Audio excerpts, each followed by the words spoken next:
Bonjour, aujourd'hui on va parler d'un sujet mignon, c'est le bébé. Cependant, un bébé qui dort pas la nuit, qui fatigue ses parents et quand ça dure trop longtemps, ça devient quelque chose de pénible. Euh, on sait très bien qu'un bébé qui dort pas la nuit avant l'âge d'un an, c'est quelque chose de normal. Les parents s'y attendent et s'y préparent et ils savent que ça va être compliqué. Après, ça dépend aussi du tempérament du bébé. Il y a des bébés qui dorment plus et plus longtemps. Il y a des bébés qui ont un tempérament facile. Donc, il y a des variations comme ça. Après l'âge d'un an, normalement, tous les bébés doivent être arrivés à trouver leur rythme. Et quand ce n'est pas le cas, on se pose la question, ça devient justement un trouble du sommeil chez le bébé et le petit enfant. Et il y a des hypothèses, justement, les théoriciens, et ce qu'on voit justement dans la clinique, c'est qu'on a à peu près trois types de situations dans lesquelles le bébé va avoir du mal à dormir. On va voir la situation d'un bébé dans le collage, dans la relation avec sa maman. Et du coup, la nuit, quand il va devoir aller vers le sommeil, ça va être très compliqué pour lui parce que il va avoir du mal à lâcher maman pour pouvoir céder et lâcher prise pour aller dormir.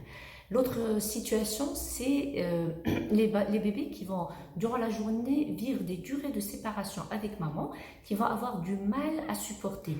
Et du coup, quand maman rentre le soir, parfois même elles-mêmes se sentent culpabilisées justement du fait d'avoir été absent trop longtemps. Bébé, il est excité et il a peur de perdre maman à travers le sommeil. Parce que le fait d'aller dormir, c'est accepter encore une fois, après avoir retrouvé maman à la fin de la journée, de la reperdre. Et pour un bébé, la question c'est est-ce que je vais la retrouver encore?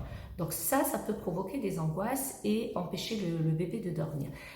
Il y a aussi les parents, les angoisses propres des parents qui sont parfois dues à des choses liées à leur enfance, à savoir des situations d'abandon et de séparation qu'ils ont mal vécues pendant leur enfance.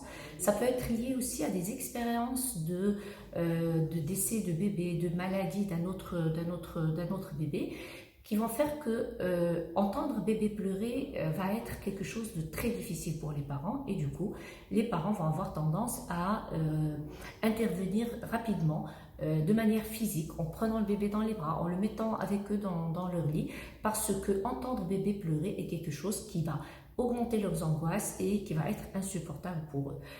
Le problème, c'est que quand on intervient physiquement auprès du bébé pour le calmer, ce qui se passe, c'est que normalement, un bébé développe ses propres techniques de régulation du sommeil et ses propres techniques de par-excitation pour s'isoler un petit peu du monde extérieur et pouvoir dormir.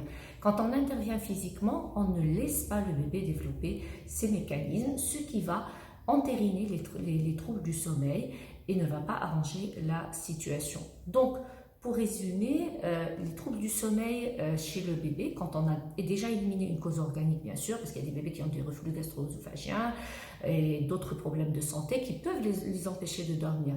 Mais au-delà de l'âge d'1 an et quand ça dure au-delà de 4 semaines et qu'on a éliminé une cause organique, il faut chercher justement dans la nature de la relation bébé, papa et maman. Et généralement, quand on intervient dans cette relation et quand les parents prennent conscience de l'impact des angoisses sur le sommeil du bébé, cela permet justement de lever ces angoisses et de transmettre une certaine sérénité à ce bébé qui va pouvoir automatiquement et naturellement rentrer dans des phases de sommeil complètes et réguler son sommeil puisque justement il en a l'âge physiologiquement. Voilà, je vous remercie, c'était les troubles du sommeil chez le bébé.